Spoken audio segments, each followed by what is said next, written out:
जय हिंद विद्यार्थी मित्रांनो, चाणक्य फाउंडेशनच्या या डिजिटल प्लॅटफॉर्मवर मी अक्षय सोनार आपल्या सगळ्यांचं मनापासून स्वागत करतो। विद्यार्थी मित्रांनो, आज मी आपल्या पुढे जे एडिटोरियल्स घेऊन आलेलो आहोत ते आहेत मागील आठवड्यामध्ये आलेले एडिटोरियल्स। तर तुम्ही बघू शकता, तर ते सर्व एडिटोरियल्स मी आपल्या पुढे घेऊन येण्याचा प्रयत्न करणार आहोत जे मागील आठवड्यामध्ये आलेले आहेत आणि जे परीक्षेच्या दृष्टिकोनातून अतिशय इम्पॉर्टंट ठरणार आहेत। आजचा एडिटोरियल सुरू करण्याअगोदर मी सगळ्या विद्यार्थी मित्रांना गणेश चतुर्थीच्या हार्दिक शुभेच्छा देऊ इच्छितो। आता आपण आपलं एडिटोरियल सुरू करूया आणि आजचे एडिटोरियल्स हे आपल्यापुढे फक्त 4 मुख्य प्रमुख मुद्दे राहणार आहेत जे आपण आज डिस्कस करणार आहे। बघा, माझा हे एडिटोरियल घेण्यामागचा जो पर्पज आहे तो 2 पर्पज आहे।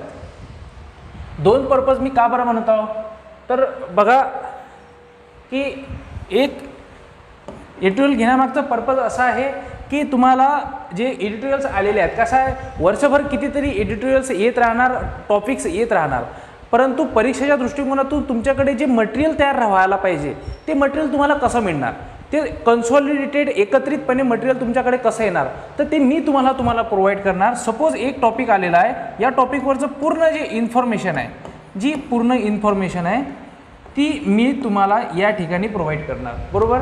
आणि विथ पॉईंट्स, म्हणजे त्यामध्ये सगळे पॉईंट्स राहणार, त्यामध्ये पॉझिटिव्ह पॉईंट्स राहणार त्या टॉपिकबद्दलचे निगेटिव्ह पॉईंट्स राहणार, त्या टॉपिकबद्दलचं क्रिटिकली ॲनालिसिस राहणार आणि त्या टॉपिकवरून आपल्याला कोणते वे फॉरवर्ड राहणार, वे फॉरवर्ड म्हणजे काय केलं जाऊ शकते याबद्दलची पूर्ण माहिती राहणार, सोबतच इंट्रोडक्शनसुद्धा राहणार, बरोबर। हा झाला एक पर्पज। आणि दुसरा पर्पज असा आहे की तुम्हाला हाऊ टू राईट ॲन्सर याबद्दलची थोडी इन्फॉर्मेशन या व्हिडिओमधून तुम्हाला पूर्णपणे मिळणार। म्हणजे ॲन्सर कशा पद्धतीनं लिहायचं असतं मेन्समध्ये याबद्दलची डिटेल इन्फॉर्मेशन आहे ते तुम्हाला मी या व्हिडिओमधून देण्याचा प्रयत्न करणार आहे। तर विद्यार्थी मित्रांनो, आपण सुरू करूया आपला पहिला एडिटोरियल।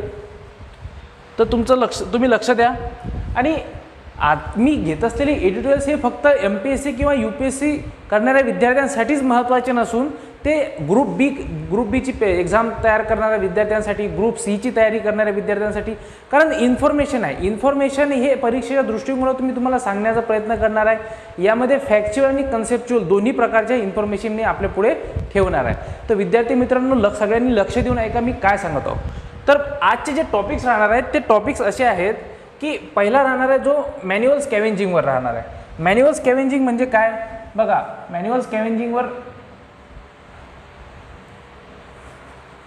एक सेकंड, मॅन्युअल स्कॅव्हेंजिंगवर राहणार आहे म्हणजे काय की बघा आजचा जो टॉपिक राहणार आहे तो मॅन्युअल स्कॅव्हेंजिंगवर आहे। त्या अगोदर टेक्निकल मॅन्युअल स्कॅव्हेंजिंग म्हणजे जे मल कामगार असतात। आता हा न्यूजमध्ये आलेला एक महत्त्वाचा टॉपिक आहे। हा कोणत्या पेपरमध्ये येऊ शकतो, हा GS 1 मध्ये विचारला जाऊ शकतो। यावरचा प्रश्न GS 1 मध्ये विचारला जाऊ शकतो। त्यामुळे तुम्ही लक्ष द्या, तुम्हाला सिलेबस माहीत असणं आवश्यक आहे, सिलेबस पाठच असला पाहिजे। कारण जर आपण टॉपिक ऐकला आणि टॉपिक ऐकल्याबरोबर आपल्या लक्षात आलं पाहिजे की हा टॉपिक कुठल्या पेपरमध्ये विचारला जाऊ शकतो। त्यानंतर आहे न्यूक्लिअर वेपन। आता बघा, न्यूक्लिअर वेपन म्हणजेच काय की हा डिफेन्सशी रिलेटेड टॉपिक आहे, ठीक आहे। त्यानंतर हेरिटेज म्हणजे वारसा, बरोबर। म्हणजे आपल्याला लाभलेला वारसा, आपल्या देशाला लाभलेला वारसा हा कुठल्या टॉपिकमध्ये विचारला जाऊ शकतो, हा GS 1 मध्ये विचारला जाऊ शकतो। आणि त्यानंतर INS विक्रांत, आपल्याला माहीत आहे आपले प्राईम मिनिस्टर मोदीजींनी कोचीमध्ये जाऊन आपल्या देशाला ही एक नवीन युद्धनौका अर्पण केलेली आहे। या 4 आर्टिकल्सबद्दल आपण डिस्कस करणार आहोत। तर विद्यार्थी मित्रांनो, सुरू करूया आपला पहिला आर्टिकल, ते आहे मॅन्युअल स्कॅव्हेंजिंगवर, ठीक आहे। तर मॅन्युअल स्कॅव्हेंजिंगवर आपलं पहिला आर्टिकल सुरू करण्याअगोदर तुम्ही एक गोष्ट लक्षात घ्या की मॅन्युअल स्कॅव्हेंजिंग असते काय, तुम्हाला हे माहीत असणं आवश्यक आहे। म्हणजेच हाताने मल साफ करणे म्हणजे काय। आपण बघितलेलं आहे की भारतामध्ये अनेक व्यवसाय आहेत, काही प्रतिष्ठित व्यवसाय आहेत आणि काहींना निकृष्ट असं समजलं जातं। तर भारतामध्ये साफसफाई हा व्यवसाय मुख्यतः हा कशानुसार, हायरार्कीनुसार समजला जातो किंवा जे लोक त्यांना बहिष्कृत केलेलं आहे अशा लोकांनी केला पाहिजे असं समजलं जातो. म्हणजे सांगायचा उद्देश असा आहे की मल साफ करणे हा जो व्यवसाय आहे, हे जे काम आहेत, हे समाजातील काही जी हेरार्की असते, समाजातील जी हेरार्की असते त्या हेरार्कीमध्ये सगळ्यात लोअर क्लासेसचे, लोअर कास्टचे लोक हे काय करणार, या पद्धतीचे कामं करणार ज्यांना समाजाने बहिष्कृत केलेलं असते असं या ठिकाणी म्हटलेलं आहे. साफसफाईचे हे काम कमी दर्जाचे लेखलं जातं, बरोबर आहे.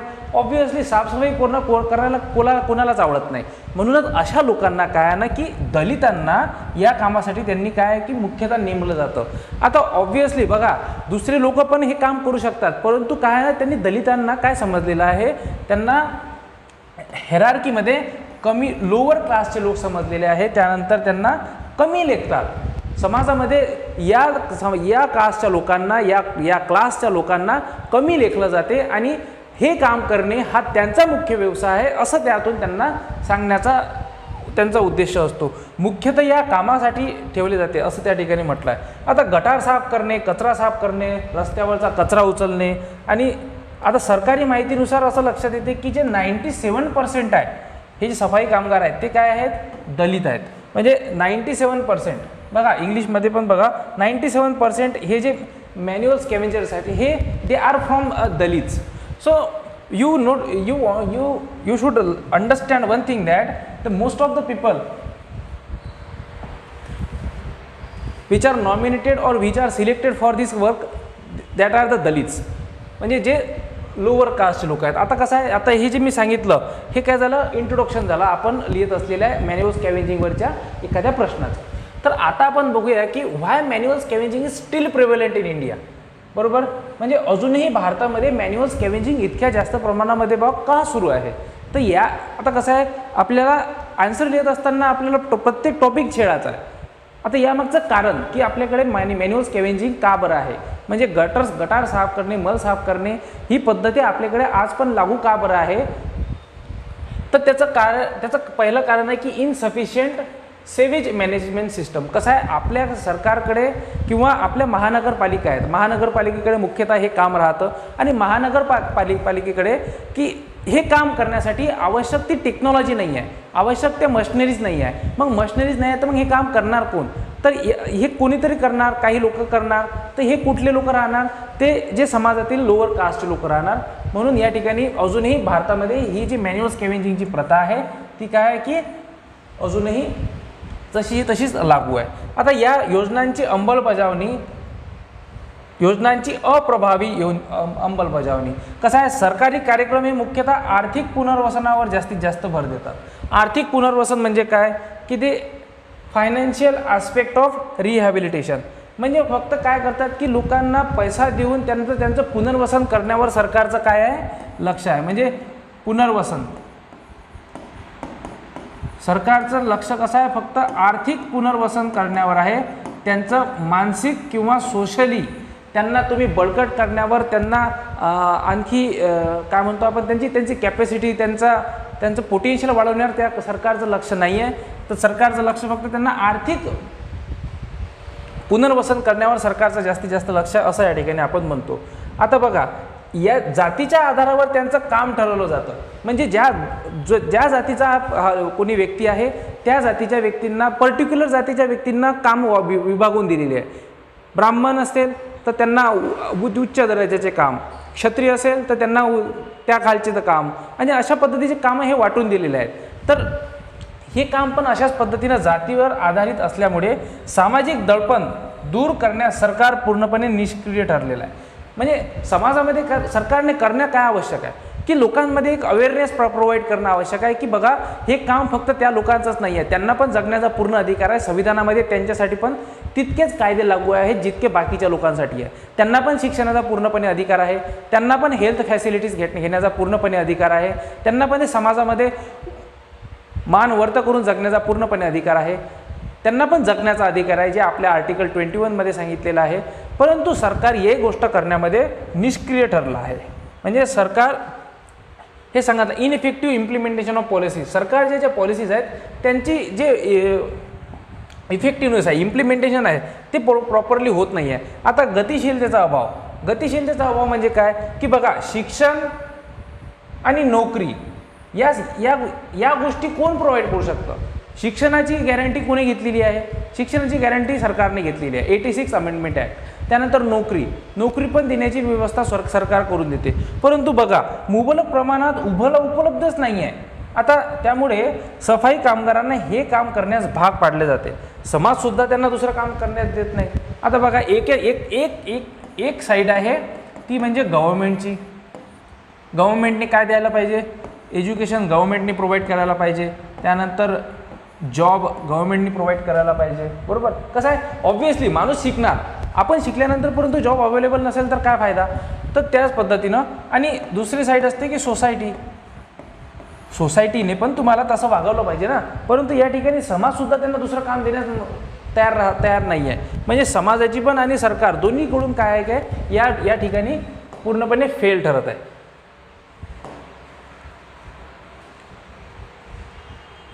तर त्यानंतर आपण बघूया की हाताने मल साफ करण्याचे परिणाम काय आहेत. आता बघा, हे काम करत असताना अनेक दुष्परिणामांना भोगावं लागत आहे. आता असं तर नाही आहे की हे खूप चांगलं काम आहे. तुम्ही कोणाच्या घरचा गटार साफ करत आहात, कोणाकडे कितीतरी मोठमोठे नाले साफ करत आहात, कचरा उचलणे. आता हे कचरा काही चांगला नसतो, यामध्ये अनेक विषारू वायू असतात, त्यापासून निघणारे वायू असतात आणि त्यापासून हेल्थ प्रॉब्लेम्स होण्याचे खूप प्रॉब्लेम्स असतात. आता म्हणून तर what are the effects of manual scavenging? काय म्हटलेलं आहे? Effects of manual. आता सोशल डिस्क्रिमिनेशन. पहिली गोष्ट, जे जास्तीत जास्त प्रमाणामध्ये जे मल साफ करणारे लोक असतात, दे आर स्टिग्मटाइज म्हणजे काय की त्यांना कलंकित समजलं जातं. म्हणजे ते काय आहे की कलंकित असं समजलं जातं. त्यामुळे समाजामध्ये त्यांना पूर्ण जे रिस्पेक्ट आहे ती मिळू शकत नाही. म्हणजेच काय की त्यांच्यासोबत काय केला जातो? भेदभाव केला जातो. लक्षात येत आहे? म्हणजेच काय की त्यांना शिक्षणापासून, त्यांना नोकरीपासून काय ठेवलं जातं? वंचित ठेवलं जातं. आता जातीवर आधारित असमानता. बरोबर, आपल्या इथं आहे कसा आहे, हा खूप मोठा इतिहास राहिलेला आहे आणि एक अतिशय दुर्दैवी इतिहास राहिलेला आहे की आपल्या इथे जातीच्या आधारावर लोकांचा स्टेटस समजलं जातं, लोकांचं स्टेटस काउंट केलं जातं. म्हणजे काय की कास्टवर based inequality. Caste is still regarded as a lower class obviously. म्हणजे हे काम करणाऱ्या लोकांची जी कास्ट आहे ती कास्ट काय समजली जाते? लोअर आहे असं समजलं जातं. बरोबर. आता and is excluded from the moving to a better occupation. म्हणजे त्यांना काय की मोठ्या चांगल्या ऑक्युपेशनमध्ये जर त्यांचं काम त्यांना लागत असेल, एखाद्या ठिकाणी जर त्यांना नोकरी लागत असेल, तर त्या ठिकाणी काही लोक त्यांना नोकरी पण लागू देणार नाही. म्हणजेच काय आहे की त्यांना चांगल्या नोकरीपासून वंचित ठेवलं जाते. आणि म्हणूनच मल साफ करणे हा त्यांचा नैसर्गिक व्यवसाय आहे म्हणून पाहिलं जाते. बरोबर. विषय काय आहे की हाताने मल साफ करण्याचे परिणाम काय आहेत की एक तर त्यांना काय आहे की त्यांच्यासोबत समाज भेदभावाने वागणूक देते. त्यानंतर जातीवर आधारित असमानता. म्हणजे त्यांना तुम्ही काम तर देतच नाही, त्यांना वंचित ठेवलं जातं आणि त्यांचा हा नैसर्गिक व्यवसाय आहे असं या ठिकाणी तुम्ही म्हणता. आता स्वास्थ्य निगडीत समस्या. ऑब्व्हियसली मी आताच काय सांगितलं आहे की कचरा साफ करणे ही कुठली आनंदाची गोष्ट नाही आहे. मग कचरा साफ करणे, मल साफ करणे, कुणाच्या घरचा गटार साफ करणे, यामधून निघणारे जे वायू आहेत, जसे की त्यामध्ये आपण पाहू शकतो की त्या ठिकाणी त्यापासून निघणारा जो कार्बन डायऑक्साईड आहे, अमोनिया आहे, मिथेन आहे. आता या वायूंच्या जास्त कॉन्टॅक्टमध्ये आल्यामुळे त्यांना हेल्थ प्रॉब्लेम ऑब्व्हियसली होणार. आणि प्रॉब्लेम हेच सांगितलेलं आहे या ठिकाणी की स्वास्थ्य निगडीत समस्या त्या ठिकाणी उद्भवू शकते. आता आपण बघूया की आता या संकटापासून, आता हे ऑब्व्हियसली एक संकट आहे, मॅन्युअल स्कॅव्हेंजिंग हा एक मोठं संकट आहे आणि या संकटापासून कशा प्रकारे मुक्त होऊ शकते या ठिकाणी आपण सांगण्याचा प्रयत्न करणार आहोत. तर लक्ष द्या. तर बघा, प्रॉपर आयडेंटिफिकेशन. या ठिकाणी काय म्हटलं आहे की असं काम करणाऱ्या लोकांचं प्रॉपर आयडेंटिफिकेशन करणे आवश्यक आहे. सरकारने या लोकांची प्रॉपर आयडेंटिफिकेशन करणे आवश्यक आहे. कारण कसं आहे की manual scavenging it's a violation of human rights. मानव अधिकाराचं हे एक उल्लंघन आहे असं या ठिकाणी म्हटलं जाते.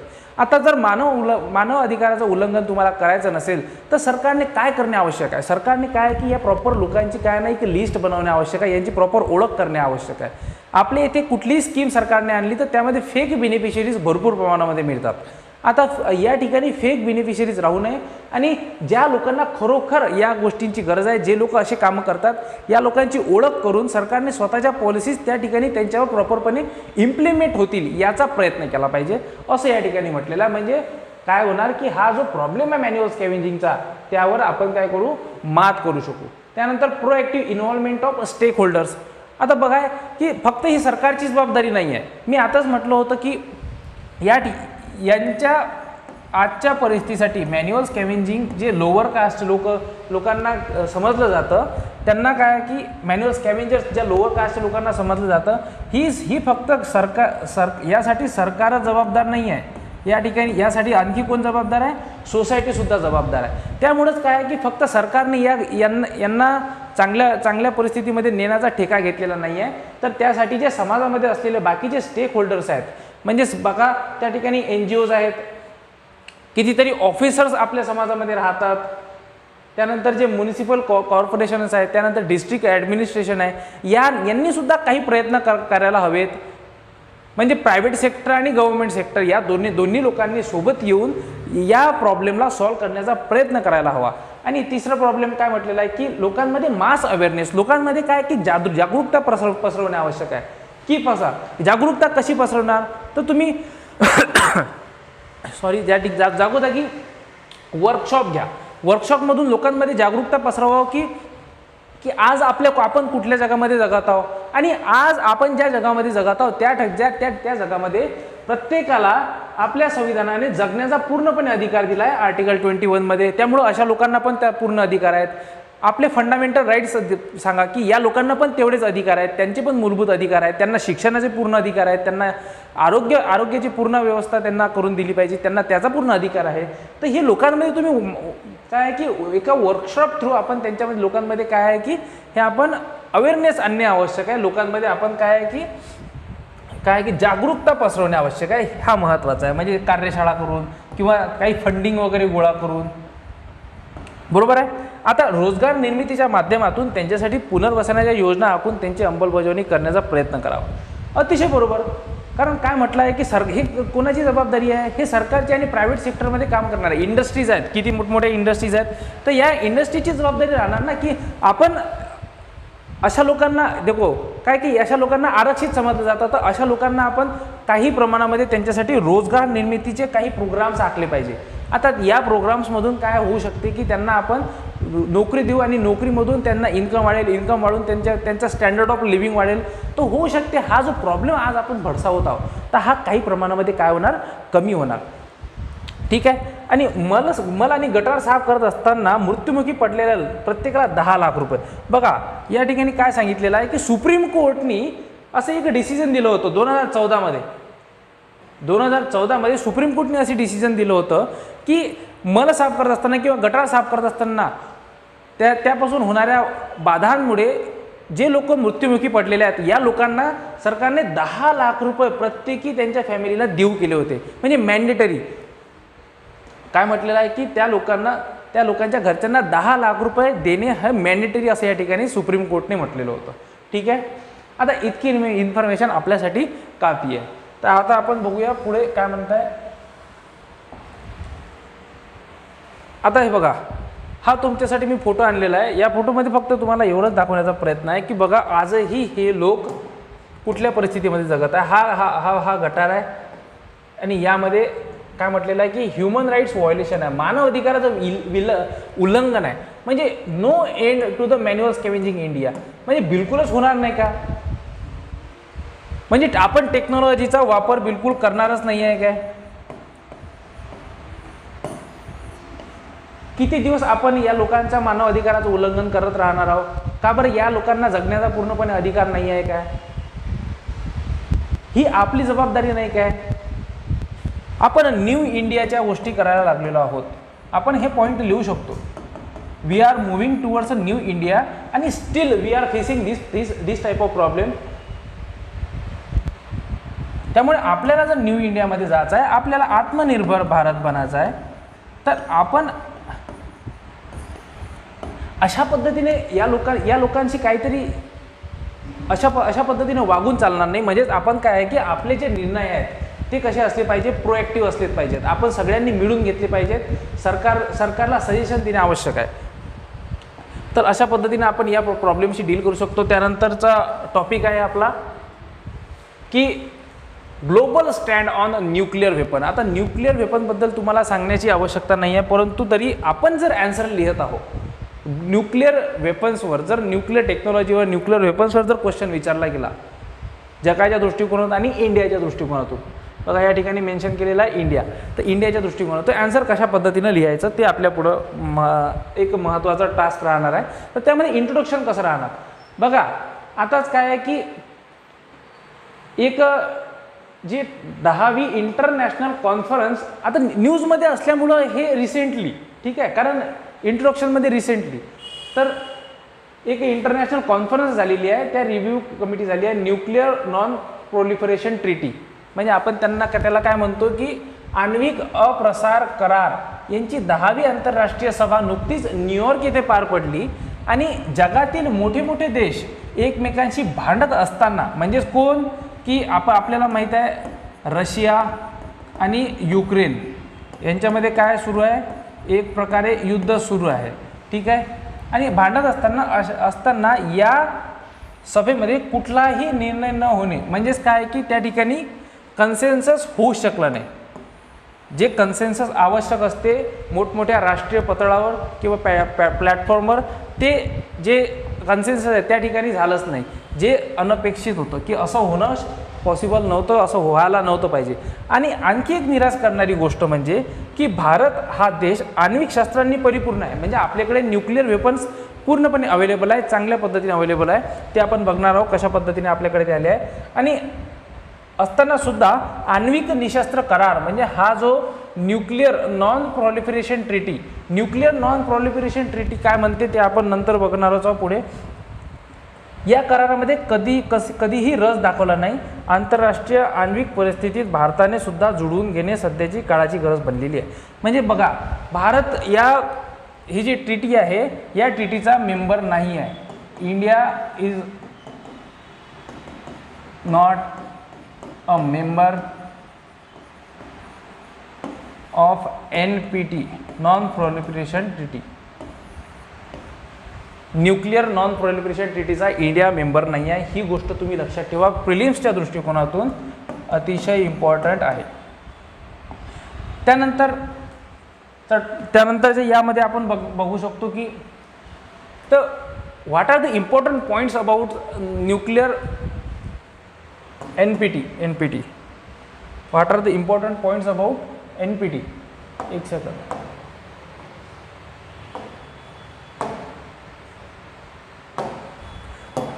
तर NPT बद्दलचे महत्त्वाचे टॉपिक काय आहेत, पॉईंट्स काय आहेत.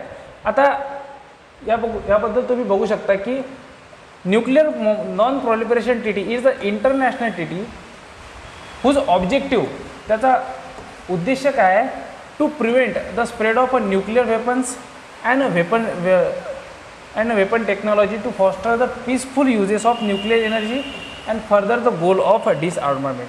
म्हणजेच की हा एक आंतरराष्ट्रीय करार आहे. कोणता, न्यूक्लिअर नॉन प्रोलिफरेशन ट्रीटी हा आंतरराष्ट्रीय करार असून याचे उद्दिष्ट हे आण्विक शस्त्र आणि आण्विक तंत्रज्ञान याचा प्रसार रोखणे आहे. म्हणजे आपल्या इथे कसं आहे, आपण पाहिलेलं आहे की अमेरिकेने जापानवर न्यूक्लिअर अटॅक केलेला होता. आता हा न्यूक्लिअर अटॅक वाढू नये किंवा बाकी देशांकडे सुद्धा न्यूक्लिअर वेपन जास्त प्रमाणात अवेलेबल राहू नये, म्हणूनच हा आण्विक तंत्रज्ञान हाचा प्रसार रोखण्याचा प्रयत्न या ट्रीटीच्या अंतर्गत सांगितलेला आहे. आणि ज्या देशांकडे न्यूक्लिअर टेक्नॉलॉजी आहे किंवा न्यूक्लिअर वेपन्स आहेत, या न्यूक्लिअर टेक्नॉलॉजीचा त्यांनी शांतीपूर्ण वापर करणे आवश्यक आहे. म्हणजे सिव्हिल यूज म्हणजे कशा पद्धतीनं आपण त्यापासून इलेक्ट्रिसिटीसुद्धा तयार करू शकतो, अशा पद्धतीचा आपण त्या ठिकाणी यूज करू शकतो. सध्या या करारामध्ये 191 देश आहेत जोडले गेलेले आहेत आणि भारत त्यांचा सदस्य नाही. हा पॉईंट अतिशय महत्त्वाचा, स्टार इट. आणि India is not a member of this treaty. आता it represents a only binding commitment in the multilateral treaty. म्हणजे काय की हे बंधनकारक असणाऱ्या प्रत्येक देशाला की यामध्ये घेतलेला निर्णय हा सर्वांवर बंधनकारक राहणार आहे. तर एवढं तुम्ही लक्षात ठेवायचं आहे. आता त्यांनी कसं आहे, यांचा उद्देशच तसा आहे की प्रत्येकाला काय करायचं आहे, निशस्त्र करायचं आहे. निशस्त्र करायचं आहे म्हणजे काय की देशामध्ये युद्ध होणार नाही. आता न्यूक्लिअरचा वापर केला तर आपल्याला माहीत आहे कशा पद्धतीचे त्याचे दुष्परिणाम होऊ शकतात. आता हे दुष्परिणाम रोखण्यासाठी आपण जर त्यांच्याकडे न्यूक्लिअरच ठेवले नाही, म्हणजे प्रत्येक देशाकडे जर आपण जे न्यूक्लिअर आहेत किंवा जे तयार करण्याचा प्रयत्न करताय, जसे इराण आहे, तर इराणवर सँक्शन्स लावलेले आहे की इराण न्यूक्लिअर तयार करू शकत नाही. तर त्यांना जर निशस्त्र केलं तर कदाचित होणारी हानी हे टळली जाऊ शकते. आणि यावरचेच निर्णय घेण्याचा अधिकार कोणाचा आहे, या न्यूक्लिअर नॉन प्रॉलिफरेशन ट्रीटीचा आहे.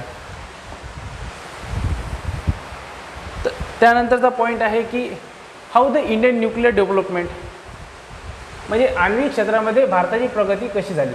आता बघा, भारतामध्ये न्यूक्लिअर वेपन कसा डेव्हलप झाला हा प्रश्न आपल्याला आहे. तर आपण कसं आहे, आपल्या देशामध्ये जे न्यूक्लिअर वेपन्स तयार झाले आहेत किंवा जी न्यूक्लिअर टेक्नॉलॉजी आलेली आहे, याबद्दलची खूप इंटरेस्टिंग स्टोरी आहे. इंटरेस्टिंग स्टोरी कशी आहे की 1940मध्ये जे होमी भाभा होते, यांच्या नेतृत्वामध्ये आण्विक कार्यक्रम 1940 या शेवटाला सुरुवात झाला. ठीक आहे, या ठिकाणी पण तसंच सांगितलेलं आहे, बरोबर. कारण हे झालं हिस्टॉरिकल बॅकग्राऊंड. जेव्हा भारत स्वतंत्रच व्हायचा होता तर 1940 ते शेवटी काय की आण्विक प्रोग्राम आपल्या इथे सुरू झाला, न्यूक्लिअर प्रोग्राम आपल्या इथे होमी भाभा यांच्या नेतृत्वात सुरू झाला. आणि पहिला जो स्फोट झाला आहे, म्हणजे आपण जो पहिला न्यूक्लिअर एक्सप्लोजन केलेला आहे तो केव्हा केलेला आहे, आपण 1974मध्ये. तुम्ही याबद्दलची इन्फॉर्मेशन तुम्हाला माहीत आहे, तुम्ही परमाणू मूवी पाहिलेला असेल, परमाणू मूवी ज्यामध्ये जॉन अब्राहम आहे. तर या परमाणू मूवीमध्ये एक्सप्लेन केलेला आहे की पहिला जो प्रयत्न केला होता तो आपण 1974मध्ये केलेला होता, जेव्हा प्राईम मिनिस्टर कोण होता, प्राईम मिनिस्टर होत्या इंदिरा गांधी. ठीक आहे, परंतु आपला हा जो प्रयत्न आहे हा फसला होता. ठीक आहे, परंतु त्यानंतर आपण जो प्रयत्न केला होता तो केलेला आहे 1998मध्ये, जेव्हा आपल्या देशाचे प्राईम मिनिस्टर होते अटल बिहारी वाजपेयी. ठीक आहे, यांच्या नेतृत्वामध्ये आपण सिरीज ऑफ न्यूक्लिअर टेस्ट घडून आणलेले आहे, जे अमेरिका आपल्याला हे करू देत नव्हते, परंतु आपण यांच्या नाकावर टिचून आपण काय घडून आणलेले आहेत, सिरीज ऑफ न्यूक्लिअर टेस्ट आपण घडून आणलेले आहेत. आणि आपल्या देशामध्ये न्यूक्लिअर एनर्जी मिलिटरी पर्पजसाठी यूज करणे आपण सुरुवात केली होती. ठीक आहे, आता यामध्ये 1998च्या न्यूक्लिअर चाचण्या झाल्यानंतर प्रथम वापर आपण करणार नाही, म्हणजेच काय की आपण करणार नाही, प्रथम वापर आपण करणार नाही, म्हणजेच काय की नो फर्स्ट यूज. हे जे डॉक्ट्रिन आहे, हे डॉक्ट्रिन खूप महत्त्वाची आहे. तुम्ही लक्षात घ्या की नो प्रथम यूज म्हणजे काय की भारत देश प्रथम न्यूक्लिअर वेपन्सचा वापर कधीच करणार नाही, अनटिल अँड अनलेस एखाद्या देशाने आपल्यावर अटॅक केला नाही तर. म्हणजे जोपर्यंत एखादा देश आपल्यावर अटॅक करणार नाही तोपर्यंत आपण बिलकुल न्यूक्लिअर वेपनचा वापर करणार नाही. Point number 1. त्यानंतर पॉईंट दुसरा की जर एखाद्या देशाकडे जर न्यूक्लिअर वेपन्स नाही आहे तर तशा देशांवर भारत बिलकुल अटॅक करणार नाही. या जे डॉक्ट्रिन आहे नो फर्स्ट यूज, या डॉक्ट्रिनला आपण गुजराल डॉक्ट्रिन असं सुद्धा म्हणू शकतो. गुजराल डॉक्ट्रिन, जे प्राईम मिनिस्टर होते त्यांच्या नावावरून हे पडलेलं आहे. आता बघा, ऑब्विसली या काळामध्ये काय आहे की भारताकडे न्यूक्लिअर वेपन्स आले तर मग अमेरिकेला खूप प्रॉब्लेम्स होता. आता 2003 साली आण्विक शस्त्र यांचा स्वीकार करण्यात आला, म्हणजे भारतावर झालेला हमलाचा बदला घेण्यासाठी न्यूक्लिअर शस्त्रांचा वापर होणार, बरोबर. आता शीत युद्धानंतर म्हणजे बघा, आफ्टर द न्यूक्लिअर टेस्ट 1998मध्ये जे न्यूक्लिअर टेस्ट आपण घडून आणले होते, हे न्यूक्लिअर टेस्ट झाल्यानंतर India also faced a economic sanction from US. तर अमेरिकेकडून आपल्यावर आर्थिक बंधने लावण्यात आली, म्हणजे आपल्या देशामध्ये जे इम्पोर्ट गोष्टी येत होत्या त्यावर सुद्धा अमेरिकेनं काय लावलेलं आहे, बंधन लावलं होतं 1998मध्ये. मग त्यानंतर काय झालं, अमेरिकेसोबत आपले रिश्ते आपण कसे बनवले, आपली डिप्लोमॅसी कशी राहिली, तर ते आपण या नेक्स्ट स्लाईडमध्ये बघूया. तर नेक्स्ट काय म्हणतात की मग भारत अमेरिकामध्ये काय झालेला एक करार झाला आहे, न्यूक्लिअर डील झाली. तर ते न्यूक्लिअर डील कशी झाली, आता तर इकडे तर अमेरिका तर प्रॉब्लेममध्ये होता ना, अमेरिका तर आपल्याशी भांडत होता की ते म्हणत होते की तुम्ही न्यूक्लिअर टेस्ट केली, चुकीचं केलं.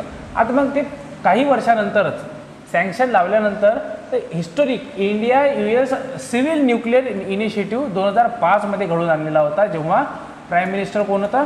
मनमोहन सिंग. आणि हा अतिशय महत्त्वाचा काळ होता.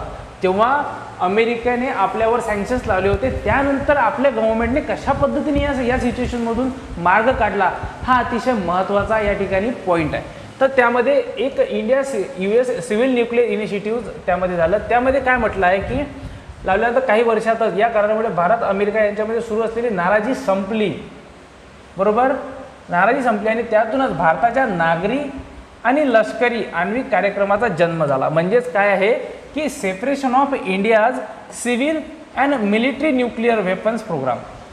म्हणजे आपण नेमका न्यूक्लिअरचा वापर सिव्हिल पद्धतीने कसा करायचा आणि मिलिटरी पद्धतीने कसा करायचा या पद्धतीची जी इन्फॉर्मेशन आहे हे सेपरेट कुठे झालं?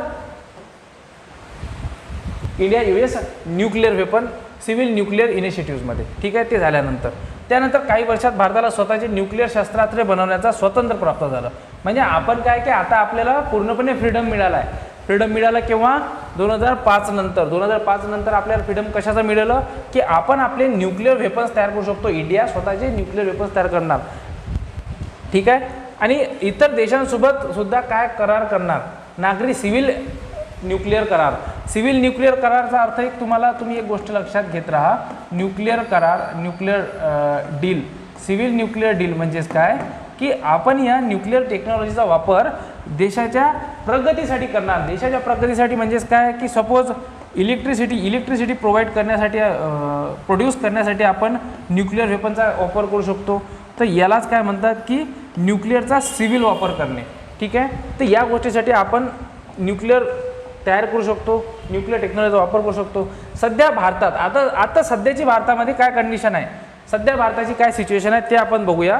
की सध्याची भारताची जर परिस्थिती बघितली तर तुमच्या असं लक्षात येईल की 2018 मध्ये आपले आण्विक त्रिकूट पूर्ण केले आहे. म्हणजेच काय की India has completed it's nuclear triad.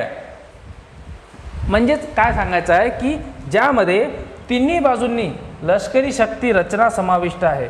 म्हणजेच काय की 3 साइडेड, इंग्लिशमध्ये थोडं व्यवस्थित समजेल, 3 sided military force structure consisting of land launch nuclear missile submarine आणि strategic aircraft with nuclear bombs. सांगण्याचा हेच आहे की आपण आपल्याकडे आता न्यूक्लिअर टेक्नॉलॉजी इतकी अवेलेबल झालेली आहे किंवा इतकी उपलब्ध आहे की आपण आता हवेत सुद्धा न्यूक्लिअरचा वापर करू शकतो. आता आपण जमिनीवर सुद्धा न्यूक्लिअरचा वापर करू शकतो आणि न्यूक्लिअरचा वापर आपण पाण्यामध्ये सुद्धा करू शकतो असं या ठिकाणी म्हटलेलं आहे. म्हणून त्याला काय म्हटलं होतं? त्रिकूट, आण्विक त्रिकूट. म्हणजे आपण तिन्ही ठिकाणी वापर करू शकतो, सोप्या भाषेत सांगायचं झालं तर.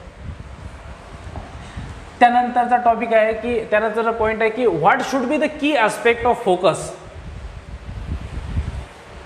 For India. आता मग इंडियाने कुठल्या गोष्टींकडे लक्ष देणे आवश्यक आहे?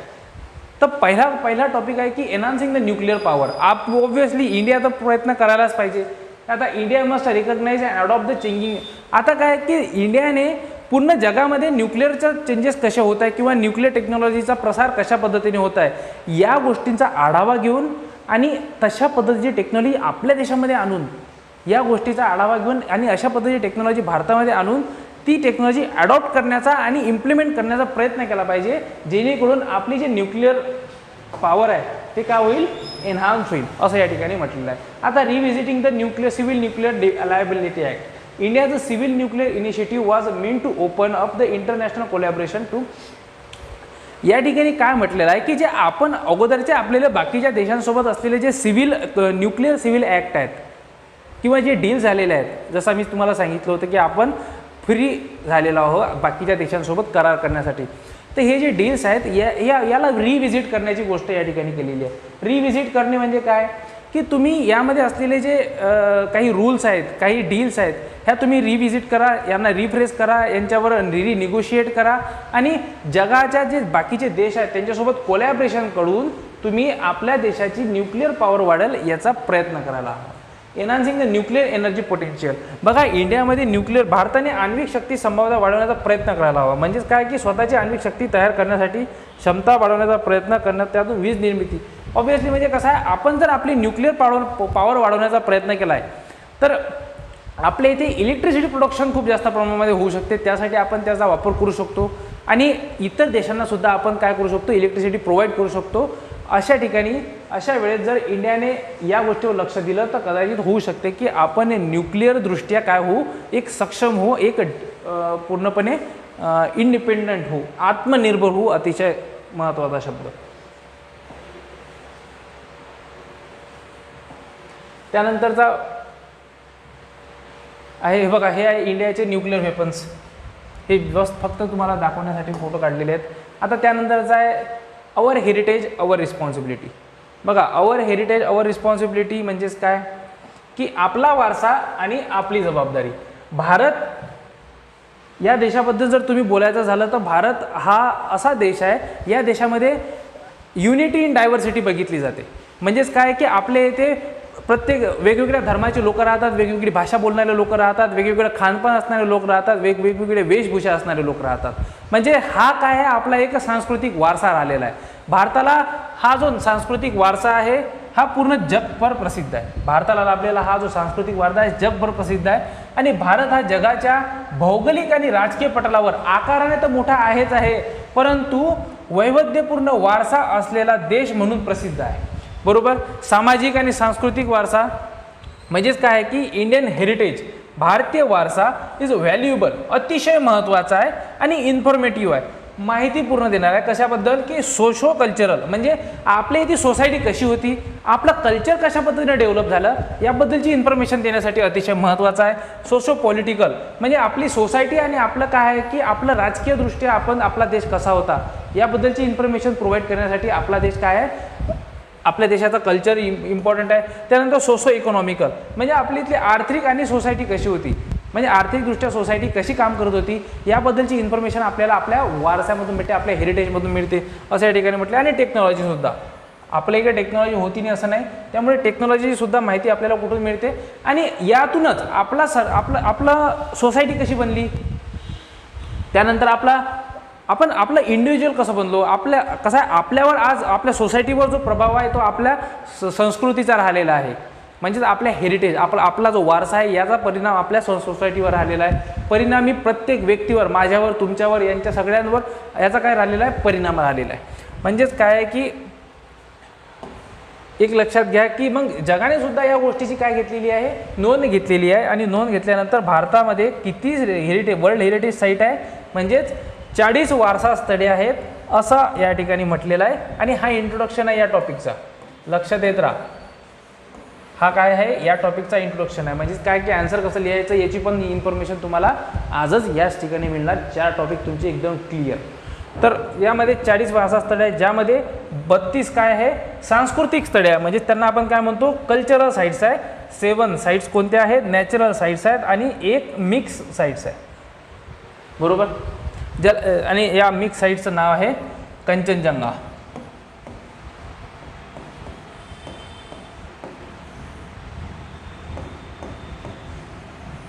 कंचनजंगा नॅशनल पार्क हे कुठे आहे, सिक्कीममध्ये आहे. हा प्रिलिमसाठीचा पॉईंट होता. ठीक आहे.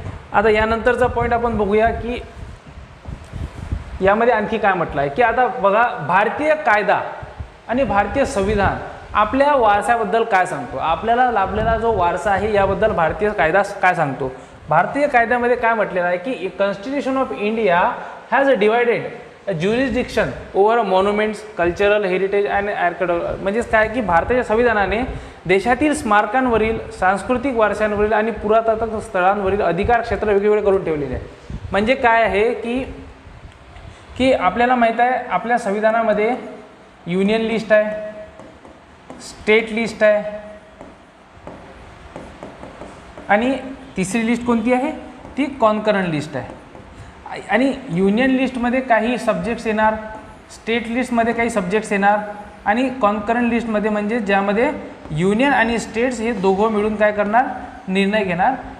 तर अशाच ठिकाणी काय आहे की युनियन लिस्टमध्ये काही भारतातील ऐतिहासिक स्मारके आणि पुरातत्व स्थळे संसदेच्या कायद्याअंतर्गत येतात. म्हणजे या बाबतीत म्हणजे ऐतिहासिक स्थळांबद्दल आणि जे पुरातत्व आर्कॉलॉजिकल प्लेसेस आहेत, साईट्स आहेत, याबद्दलचे निर्णय घेण्याचे अधिकार कोणाला आहेत? हे युनियनला आहेत, म्हणजे केंद्र सरकारला आहे. आणि वरील स्थळांऐवजी उरलेले जे बाकीचे स्थळ आहेत हे राज्यसूचीमध्ये येतात. म्हणजेच राज्यसूचीमध्ये येतात म्हणजे काय की जे स्टेट आहेत ते स्टेट याबद्दलचे लॉज बनवू शकतात, त्याबद्दलचे निर्णय घेण्याचा पूर्ण अधिकार कोणाला दिला आहे? राज्य सरकारला दिलेला आहे. आता मग काही टॉपिक्स असे असतात ज्यामध्ये की आता हे कायद्यानं ठरवलं जातं की असे कोणते टॉपिक्स आहेत, म्हणजे ज्यामध्ये केंद्र सरकार, सेंटर आणि राज्य सरकार या दोघांचा काय आहे की त्या ठिकाणी अधिकार क्षेत्र राहणार आहे. कायदा बनवण्याचा जो अधिकार आहे या दोघांकडे सुद्धा राहणार आहे. आता जे नेक्स्ट पॉईंट आहे की डायरेक्टिव्ह प्रिन्सिपलमध्ये काय म्हटलं जाते. द आर्टिकल 49ने काय म्हटलं आहे की it is obligation on the states, म्हणजे प्रत्येक राज्याची ही जबाबदारी राहणार आहे की आपल्या देशामध्ये असलेले जे मॉन्युमेंट्स आहेत, जे स्मारक आहेत, स्मारक म्हणजे काय?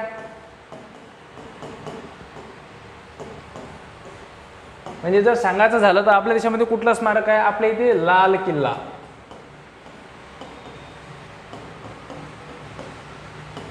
हे काय आहे? एक स्मारक आहे, याचं उदाहरण आहे. म्हणून तुम्हाला सांगत आहोत की एक लक्षात ठेवा की आणि प्रोटेक्ट एव्हरी मॉन्युमेंट्स. आणि हे जे स्मारक आहे यांचं संरक्षण करण्याचा अधिकार कोणाचा आहे? कोणाची जबाबदारी आहे?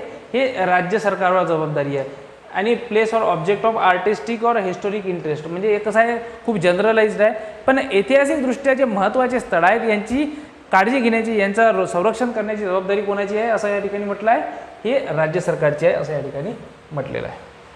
आता फंडामेंटल ड्युटीमध्ये सुद्धा पण या बाबतीत काहीतरी म्हटलेलं आहे. तर काय म्हटलेलं आहे? आर्टिकल 51 काय म्हटलेलं आहे? 51A की constitution states that it shall be the duty of every citizen, म्हणजे आपल्या देशाच्या प्रत्येक नागरिकाची काय असली पाहिजे? हे एक ड्युटी, जबाबदारी असली पाहिजे. That Indian value and preserve the rich heritage of our culture, म्हणजे आपल्या जो वारसा लाभलेला आहे, आपल्याला जो सांस्कृतिक वारसा लाभलेला आहे याचं संरक्षण करण्याची जबाबदारी कोणाची आहे? प्रत्येक व्यक्तीची आहे असं या ठिकाणी प्रत्येक भारतीयाचं कर्तव्य असलं पाहिजे. बघा कलम 51A मध्ये म्हटलेलं आहे. ठीक आहे. आता त्यानंतरचा टॉपिक आपण बघूया की what are the main types of heritage, वारसांचे मुख्य प्रकार कोणते. बघा आता हा अतिशय चांगला टॉपिक आहे की वारसांचे मुख्य प्रकार कोणते. पहिला आहे कल्चरल हेरिटेज. पेन बदलूया, सेम पेन होत आहे. कल्चरल हेरिटेज, त्यानं पहिला हा टॉपिक आहे कल्चरल हेरिटेज. म्हणजे यामध्ये काय आहे की यामध्ये दोन प्रकारचे मुख्य जे दोन ग्रुप असून काहीची आपण हालचाल करू शकतो आणि काहींची हालचाल करू शकत नाही. मला सांगा जे आपले कल्चरल हेरिटेज आहे, कल्चरल हेरिटेजमध्ये आपण घेऊ शकतो की सपोज ताजमहाल आहे, ताजमहालला आपण हलवू शकतो का? तर हे झालं intangible. Immovable heritage includes building, historic places. आपण ताजमहालला हलवू शकत नाही. काय झाला? Immovable heritage. मूवेबल हेरिटेज म्हणजेच काय की बुक्स, म्हणजे आपण आपलं संविधान आहे, संविधानाला आपण इकडून तिकडे नेऊ शकतो. हा आपला एक वारसाच आहे, आपल्याला एक सांस्कृतिक वारसा आहे किंवा आपल्याला लाभलेला आहे एक ऐतिहासिक वारसा आहे. तर या वारसाला आपण काय की बुक्स हलवू शकतो इकडून तिकडे. आणि मूवेबल आर्ट्स वर्क, म्युझिक. नैसर्गिक हेरिटेज म्हणजे आपल्या देशामध्ये बघा नैसर्गिकमध्ये काय म्हणू शकतो आपण? फुले, फळे, प्राणी यांचा समावेश होतो. अमूर्त वारसा म्हणजेच काय? इंटँजिबल म्हणजे आपण असा वारसा ज्यांना आपण हात लावू शकत नाही.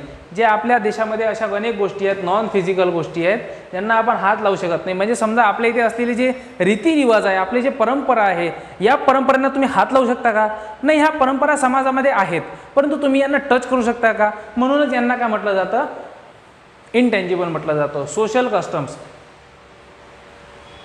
बरोबर, आपले धर्माबद्दलची असलेली आस्था, याला आपण टच करू शकतो का? परंतु हे आपलं काय आहे? एक मोठा वारसा आहे. ठीक आहे. त्यानंतरचा टॉपिक, त्यानंतरचा पॉईंट, हां, आणि how the rich heritage of influence the Indian culture identity. म्हणजे बघा की भारताला लाभलेला हा जो वारसा आहे यामधून भारताच्या संस्कृतीचं कसं दर्शन होते. अतिशय चांगली गोष्ट म्हटलेली आहे. आपल्या संस्कृतीचं दर्शन कशा पद्धतीने होते. तर भारताला लाभलेला हा मूर्त स्वरूपातील आणि मूर्त स्वरूपातील, म्हणजे मूर्त स्वरूपातील म्हणजे कोणता, ज्याला आपण टच करू शकतो. म्हणजे आपल्याला लाभलेले जे आपले ताजमहाल आहेत किंवा आपल्या देशामध्ये असलेले जे मोठमोठे मंदिर्स आहेत, जे नॉर्थ इंडियामध्ये सुद्धा असलेले आपल्याला दिसून येतात, साऊथमध्ये पण दिसून येतात. हे जे मूर्त स्वरूपातील ज्यांना आपण हात लावू शकतो आणि अमूर्त स्वरूपातील ज्यांना आपण हात लावू शकत नाही, असे जे आहेत, तर भारतीय समाजामध्ये दिसून येतो आणि तो जुन्या पिढींपासून घेतला असून वर्तमानमध्ये टिकवला आहे आणि भविष्यामध्ये सुद्धा अनेक पिढ्यांना त्यांचा फायदा होत राहील, हेच म्हटलेलं आहे. म्हणजे भारतीय कसं दिसून येतं की आजही बघा आपण आपल्याला लाभलेला जो वारसा आहे त्याला विसरलेलो नाही आहे. आजही आपण टिकून ठेवलेलं आहे. सरकारसुद्धा प्रयत्न करत आहे, काही NGO सुद्धा प्रयत्न करत आहे. अनेक म्युझियम्स आपण पाहिलेलं आहे. हैदराबादमध्ये एक म्युझियममध्ये मी गेलो होतो, त्या ठिकाणी अशा पद्धतीच्या गोष्टी, आजही एक अशी क्लॉक आहे जी बरोबर 2 वाजले तर 2 वेळा क्लॉक हलणार किंवा आवाज करणार, 4 वाजले तर 4 वाजता ती करणार. तर हा हैदराबादमध्ये असलेला एक म्युझियममध्ये आपल्याला लाभलेला एक सांस्कृतिक वारसाच आहे. हैदराबादसुद्धा एक ऐतिहासिक शहर म्हणून ओळखलं जातं आणि या ऐतिहासिक शहरामध्ये सुद्धा अनेक मोठमोठे लोक राहून गेलेले आहेत आणि त्यांच्यापासून ज्या गोष्टी त्यांना मिळालेल्या आहेत त्यांनी त्या म्युझियममध्ये ठेवलेल्या आहेत. तर म्हणजेच या ठिकाणी काय सांगायचं आहे की आपण पिढ्यानपिढ्या आपण ह्या गोष्टी काय की टिकून ठेवण्याचा प्रयत्न करत आहोत. आपण आपल्या पिढींना शिकवत राहिलेलो आहोत आणि हा वारसा धार्मिक, राजकीय, सामाजिकदृष्ट्या समाजातील उपयोगी पडणार आहे. ऑब्व्हियसली कसं आहे की आपण सुद्धा समाजामध्ये काही आपल्या रूढी प्रथा आहेत, काही राजकीय हालचाली आहेत. तर या हालचाली आपण कुठून शिकतो, तर आपण शिकतो आपल्या इतिहासामधून. आपल्या इतिहासामध्ये ज्या गोष्टी लिहिलेल्या आहेत, त्यांनी केलेल्या काही चुका आहेत, त्यांनी केलेल्या काही चांगल्या गोष्टी आहेत, यापासून आपण काहीतरी घेतो आणि त्या गोष्टींचा आता आपण आपल्या सध्या जगत असलेल्या जगामध्ये इम्प्लिमेंट करण्याचा प्रयत्न करतो, हे याच ठिकाणी म्हटलेलं आहे. भारतामध्ये वेगवेगळ्या प्रकारचे संग्रहालयात आहे. मी आता सांगितलं होतं संग्रहालयाबद्दल, हैदराबादमधलं संग्रहालय, ज्यामध्ये संस्कृती, परंपरा, धर्म, मान्यता, भाषा, जाती, सामाजिक व्यवस्था असून त्यामध्ये भारतामध्ये असलेली विविधतेतील एकता संकल्पना दिसून येते. जसं की बघितलेलं आहे की बघा, जरी हैदराबादमध्ये राज्य निजामांचं होतं एकेकाळी किंवा महाराष्ट्रामध्ये एकेकाळी शिवाजी महाराजांचं राज्य होतं, परंतु आपण जर महाराष्ट्रातील म्युझियम्स पाहिले तर म्युझियम्समध्ये आपल्याला मुघलकालीन गोष्टी पण दिसून येतात, मराठ्यांच्या काळातल्या गोष्टी पण दिसून येतात, इंग्रजांच्या काळातल्या गोष्टी पण दिसून येतात, ज्यामध्ये लोकांच्या वेगवेगळ्या भाषा होत्या, वेगवेगळ्या भाषेच्या लोकांनी वेगवेगळ्या भाषेमध्ये लिहून ठेवलेले ग्रंथ आपल्याला दिसून येतात, संत परंपरा आपल्याला दिसून येते. त्यामध्ये संस्कृत, मराठी, पाली, अनेक लँग्वेजमध्ये लिहिलेल्या गोष्टी आपल्याला दिसून येतात. अशा पद्धतीचा हा जो वारसा आहे आपण टिकून ठेवण्याचा प्रयत्न केलेला आहे. म्हणूनच आपल्याला आपल्या ज्या वारशामध्ये आपल्याला संस्कृतीचं आपल्याला दर्शन दिसून येते, असं या ठिकाणी म्हटलेलं आहे. आता त्यानंतरचा टॉपिक काय राहणार आहे, तर आता what are the major UNESCO world heritage site, world natural heritage site in India. तर पहिला आहे काझीरंगा नॅशनल पार्क, जे एक सिंगी गेंड्यासाठी प्रसिद्ध आहे. त्यानंतरचं आहे सुंदरबन, जेथे जगातील सर्वात मोठे खारफुटी जंगल आहे. व्हॅली ऑफ फ्लॉवर राष्ट्रीय उद्यान, हे कुठे आहे, हे उत्तराखंडमध्ये आहे. पॉईंट लक्षात घ्या, प्रिलिमसाठी अतिशय इम्पॉर्टंट. जे कशासाठी प्रसिद्ध आहे, अल्पाईन फुलांसाठी, जे निळ्या कलरचे फुल असतात त्यांच्यासाठी प्रसिद्ध आहे. आणि वेस्टर्न घाट म्हणजे काय, फेमस फॉर रिच बायोडायव्हर्सिटी म्हणजेच काय की जे जैवविविधता, वेगवेगळ्या प्रकारचे जे फुले, फळे आणि फॉरेस्ट आहे ते आपल्याला कुठे दिसून येतात, वेस्टर्न घाटमध्ये दिसून येतात, असं या ठिकाणी सांगितलेलं आहे. आता बघा, देशातील वारशांचा जो व्यवस्थापन आहे, मॅनेजमेंट, कोणत्या गोष्टींचा सामना करावा लागतो. कसं आहे, बरोबर आहे, आपल्या इथे कसं आहे, सगळ्याच गोष्टी व्यवस्थित असं पण नाही आहे. आपल्याला वारसा जरूर लाभलेला आहे, परंतु आपल्या समाजातील अनेक तबका असा आहे किंवा सरकारकडून काही भूलचूक अशा झालेल्या आहे, ज्यामुळे आपल्याला जो लाभलेला वारसा आहे तो टिकवण्यात आपण काय आहे की काही प्रमाणात असमर्थ ठरलेलो. म्हणजे काय आहे की बघा, आपल्या देशामध्ये अशा कितीतरी ऐतिहासिक स्थळ आहे ज्याबद्दलची आपल्याला माहितीच नाही आहे. आता आपण बघितलेलं आहे की आपल्याला हडप्पाबद्दलची माहिती आपल्याला 90s या दशकामध्ये मिळाली, जेव्हा की हडप्पा किती दिवसापासून आहे, म्हणजे काय की आपल्याकडे काय आहे की त्याची जी इन्फॉर्मेशन आहे ती मुबलक प्रमाणात अवेलेबल नाही आहे, असं या ठिकाणी सांगण्याचा प्रयत्न आहे. आता म्हणजे तेच काय म्हटलं आहे की लॅक ऑफ सेंट्रलाइज डेटाबेस, म्हणजे असा एक प्रॉपर डेटाबेसच नाही आहे ज्याच्याबद्दल आपल्याला पूर्णपणे माहिती आहे. त्यानंतर उत्खनन आणि अन्वेषणात वापरलेली जुनी पद्धत. बघा आजही आपण टेक्नॉलॉजीचा वापर करत नाही. म्हणजे सपोज आपल्याला जर एक्सकेवेशन साठी जायचं आहे, एक्सकेवेशन म्हणजेच काय की जर समजा आपल्याला उत्खननासाठी जायचं आहे किंवा आपल्याला माहिती आहे की या ठिकाणी ऐतिहासिक गोष्टी सापडू शकतात. अनेक ठिकाणी आपण बघितलेलं आहे जमिनीच्या खाली आपल्याला काय सापडलेलं आहे, गौतम बुद्धांच्या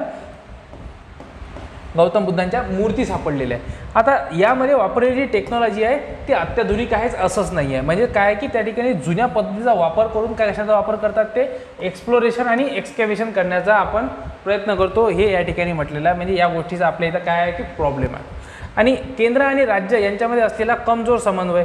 आता बरोबरच आहे की जर सरकार जर एका ठिकाणी सपोज जर केंद्रामध्ये BJPची सरकार आहे आणि जर राज्यामध्ये जर एखाद्या रिजनल पार्टीची सरकार असेल तर यांच्यामध्ये जमल का? बिलकुल नाही, यांच्यामध्ये जमणार नाही. आणि हाच प्रॉब्लेम आपल्याला बहुतेक ठिकाणी दिसून येतो प्रत्येक क्षेत्रामध्ये. म्हणजे सपोज आपल्याला समाजाशी रिलेटेड काही निर्णय जरी घ्यायचे असतील एखाद्या केंद्र सरकारला किंवा राज्य सरकारला, अशा वेळेस पण केंद्र आणि राज्य सरकार एकमेकांसोबत येत नाही, हे अतिशय मोठं दुर्दैव आहे. म्हणजे कमजोर समन्वय हा काय आहे की आपल्या देशामध्ये लाभलेला जो प्रॉब्लेम्स आहे, तर त्यामध्ये प्रॉब्लेम्समध्ये हा एक पॉईंट पण आपण टाकू शकतो. म्हणजे lack of central state coordination despite presence of some of the best conservation. म्हणजे काय की आपल्या इथे असू शकते काय की आपल्या इथे वारसा असू शकतो किंवा आपल्याला अनेक साईट्स चांगल्या ठिकाणी मिळू शकतात, परंतु प्रॉब्लेम्स असा आहे की आपण आपल्या राज्य सरकारचा आणि केंद्र सरकारचा इगोमध्ये येतो किंवा आपल्याला त्यांना एकमेकांना क्रेडिट द्यायचं नसते केलेल्या कामाचं, म्हणून ते काय की त्या ठिकाणी एकत्रित येत नाही. आणि यांच्या या कमजोर समन्वयामुळं due to the lack of coordination in between the centre and state the so many problems we have to face regarding the heritage in India. त्यानंतरचा पॉईंट आपण बघूया की भारताने कोणते पावले उचलावी. आता बरोबर आहे की आता आपल्याला जर माहीत आहे की आपल्याला प्रॉपरली इन्फॉर्मेशन मिळत नाही आहे आणि आपल्याला जर डेटाबेस कलेक्ट करायचा आहे तर आपण कोणाचा वापर करू शकतो? इस्रो. कारण इस्रो सगळं काही पाहते ते वरतून सॅटेलाईटने पाहते आणि सॅटेलाईटने त्यांना सगळ्या गोष्टी दिसत राहतात. आणि म्हणूनच इस्रो आणि मिनिस्ट्री ऑफ कल्चर यांनी सोबत मिळून तंत्रज्ञानाचा वापर करून देशातील सांस्कृतिक आणि नैसर्गिक मूर्त म्हणजे दिसणाऱ्या किंवा न दिसणाऱ्या वारसा स्थळाबद्दलची माहिती गोळा करण्याचा प्रयत्न करावा, असं या ठिकाणी म्हटलेला अतिशय महत्त्वाचा पॉईंट आहे. कारण technology high level of technology कोण यूज करते? अल्ट्रा लेवल ऑफ टेक्नॉलॉजी कोण यूज करते? आपल्या देशामध्ये इस्रो. या ठिकाणी सरकार पूर्ण पैसा प्रोव्हाइड करणार. मग यांच्याकडे असलेल्या टेक्नॉलॉजीचा वापर आपण आपल्या देशामध्ये असलेले जे मोन्युमेंट्स आहेत यांच्याबद्दलची इन्फॉर्मेशन गोळा करण्यासाठी, म्हणजे नेमके कुठे आहेत काय आहेत याबद्दलची इन्फॉर्मेशन गोळा करण्यासाठी आपण यांच्याकडे असलेल्या टेक्नॉलॉजीचा वापर करू शकतो, असं या ठिकाणी म्हटलेलं आहे. भारतीय पुरातत्व संरक्षण म्हणजेच काय की यूज ऑफ लेटेस्ट टेक्नॉलॉजी. पुन्हा काय म्हटलेलं आहे की archaeological survey of India adopted the excavation policy in 2015. त्यांच्या उत्खनन योजनामधून बदल घडवून तंत्रज्ञानाचा वापर करण्यावर भर द्यावा, ज्यामध्ये लेझर स्कॅन फोटोग्राफी. बरोबर आहे. आताच काय म्हटलेलं आहे की बघा, एक इस्रोकडे असलेल्या टेक्नॉलॉजी आणि दुसरी आपण लेझर स्कॅन टेक्नॉलॉजीचा वापर करू शकतो, त्यामध्ये फोटोग्राफीचा वापर करू शकतो. आणखी काय म्हटलेलं आहे त्यांनी की सॅटेलाईट रिमोट सेन्सिंग म्हणजे हे तर शेवटी इस्रोचंच काम आलं या ठिकाणी. 3D laser printing. बरोबर आहे. आता ह्या टेक्नॉलॉजीचा वापर कसा करणार हे तर टेक्निकल गोष्ट आहे, परंतु वापर करू शकतो आपण लेझर टेक्नॉलॉजीचा, असं या ठिकाणी आपल्याला म्हणायला हरकत नाही. त्यानंतरचा टॉपिक आहे की टॉपिक नाही, आता हा फोटो आहे. म्हणजे आता संपलेला आहे या ठिकाणी आपला हा विषय. तिसरा टॉपिक संपलेला आहे. कुतुब मिनार दाखवलेला आहे. जे आपलं हे जे वारसा आहेत त्या वारसाबद्दलची माहिती आहे की हे कुतुब मिनार आहे, हा ताजमहाल आहे, लाल किल्ला आहे, हा पण कुठला तरी असेलच. तर बघा हे आपला काय आहे की कल्चरल वारसा आलेला आहे, यांची आपण रिस्पेक्ट करायला हवा, असं या ठिकाणी म्हटलेलं आहे. आणि कन्क्लुजन पण आपण बघितलेलं आहे. त्यानंतरचा टॉपिक आपण बघूया, अतिशय महत्त्वाचा टॉपिक आहे. आता या टॉपिकबद्दल सांगायचं झालं तर काल आपल्या देशाचे पंतप्रधान नरेंद्र मोदी यांनी INS विक्रांत हे आपल्या देशाला अर्पण केलेलं आहे. म्हणजे त्यांनी INS विक्रांतमध्ये काल नरेंद्र मोदी, देशाचे पंतप्रधान नरेंद्र मोदी यांनी 2 महत्त्वाचे निर्णय घेतलेले आहेत. आणि या महत्त्वाच्या निर्णयामध्ये त्यांनी काल म्हटलं होतं की देशाने आज गुलामीचे प्रतीक असणाऱ्या एका चिन्हाला बदलून गुलामीचे ओझे झुगारले आहेत. म्हणजेच काय की काल नरेंद्र मोदींनी एक महत्त्वाचा निर्णय कोणता घेतला आहे की आपल्या सरकारने निर्णय घेतला आहे की आपल्या इथे अगोदर जो फ्लॅग होता इंडियन नेव्हीचा जो अगोदरचा फ्लॅग होता तो फ्लॅग ब्रिटिश पासून इन्स्पायर्ड होता. तर त्या फ्लॅगमध्ये आता त्यांनी बदल घडवून आणून त्या फ्लॅगमध्ये त्यांनी काय केलेलं आहे, त्या फ्लॅगमध्ये त्यांनी शिवाजी महाराजांची जी राजमुद्रा आहे, महाराष्ट्रासाठी अतिशय अभिमानाची वाटेल अशी ही गोष्ट आहे. शिवाजी महाराजांची जी राजमुद्रा आहे, या राजमुद्रेचा जो बॉर्डर आहे, तो बॉर्डरचा जो आकार आहे, म्हणजे असं म्हणू शकतो की आपण आपला जो नवीन आताचा जो फ्लॅग आहे, हा फ्लॅग काय आहे की शिवाजी महाराजांच्या राजमुद्रेपासून प्रेरित आहे. आणि सोबतच INS विक्रांत ही जी युद्धनौका आहे ही देशाला काय केली आहे, अर्पण केलेली आहे. आता आपण याबद्दलची इन्फॉर्मेशन बघूया. जर आपल्याला क्वेश्चन विचारला तर आपण क्वेश्चनमध्ये आन्सर काय लिहू शकतो, INS विक्रांत. तर भारताची स्वदेशी चाल का बरं म्हटलं आहे की स्वदेशी म्हणजेच आपण इंग्लिशमध्ये काय म्हणतो, इंडिजिनियस. स्वदेशी का बरं, कारण पूर्णपणे इंडियन आहे, 100%, बरोबर. आणि त्यानंतर आपण आता आपलं झेंडा पण चेंज केलेला आहे, म्हणजे जो फ्लॅग आहे इंडियन नेव्हीचा तो पण पूर्णपणे इंडियन आहे. म्हणून काय म्हटलं आहे की इंडियाज मूव, भारताचा इंडिजिनियस मूव. आता बघा 1960 मध्ये, आता आपण आपल्या ऐतिहासिक गोष्टीकडे येऊ की 1960 मध्ये पहिली स्वदेशी युद्ध नौका INS अजय. बघा इंग्लिशमध्ये बघा की जे फर्स्ट इंडिजिनियस वॉरशिप आहे INS अजय, जे 1960 मध्ये तेव्हापासून ते first indigenous frigate INS Nilgiri 1966 ते आता, म्हणजे त्यानंतर commission of first indigenously design and build aircraft carrier INS Vikrant significant punctuation. म्हणजे काय म्हटलं आहे की तेव्हा पहिली स्वदेशी फ्रिगेट INS नीलगिरी 1968 मध्ये आली होती आपली इथे, आणि आता भारतामध्ये डिझाईन झालेला आणि तयार झालेला INS विक्रांत हे भारतासाठी आत्मनिर्भर बनण्याकडे महत्त्वाचं पाऊल आहे. असं या ठिकाणी म्हटलेलं आहे. ऑब्व्हियसली, कारण आपण जर इतक्या चांगल्या पद्धतीने जर आपण स्वतःचा विकास करत आहोत डिफेन्समध्ये, बघा डिफेन्स हा काही छोटा विषय नाही आहे. या विषयामध्ये जर आपण आपल्या देशामध्ये जर एखादी गोष्ट तयार करत आहोत, मॅन्युफॅक्चर करत आहोत, अतिशय महत्त्वाची गोष्ट आहे, अतिशय अभिमानाची गोष्ट आहे. म्हणजेच काय की आपण आत्मनिर्भर बनण्याकडे काय होत आहे, एक पाऊल पुढे सरकत आहोत असं या ठिकाणी म्हणू शकतो. तर 45,000 टन वजन असलेलं INS विक्रांत हे भारतातील सर्वात मोठं नौदल जहाज असून बाकीच्या मोठ्या देशांशी बरोबरी करण्याचा साहस ठेवते. म्हणजे बाकीचे जे मोठमोठे देश आहेत यांच्याकडे ज्या काही, म्हणजे काय आहे की आपण US बरोबरी करत आहोत, युनायटेड किंगडमची बरोबरी करतो आहोत. म्हणजे या मोठ्या देशांच्या आपण काय की बरोबरीने साथीने आपण काय होतं त्यांच्यासोबत बरोबरी करायला लागलेलो आहोत. त्यानंतरचं काय आहे की what is the significance of INS Vikrant in Indian maritime security. बघा विक्रांत म्हणजे धैर्य हे नाव भारताच्या पहिल्या विमान वाहकावरून युद्धनौकेवरून ठेवण्यात आलं असून जे 1961 मध्ये ब्रिटनकडून विकत घेतलं होतं, ब्रिटिशकडून विकत घेतलेलं होतं. या अगोदर भारतामध्ये केव्हा होतं INS विक्रांत असा प्रश्न विचारला तर केव्हा काय सांगायचं, 1961. कुणाकडून विकत घेतलं होतं, ब्रिटनकडून विकत घेतलं होतं. ठीक आहे. आता पहिला INS विक्रांत हे देशाच्या अभिमान होता आणि अनेक लष्करी कारवाईंमध्ये त्या पहिल्या INS विक्रांतने काय स्वतःची भूमिका निभावली होती. भारत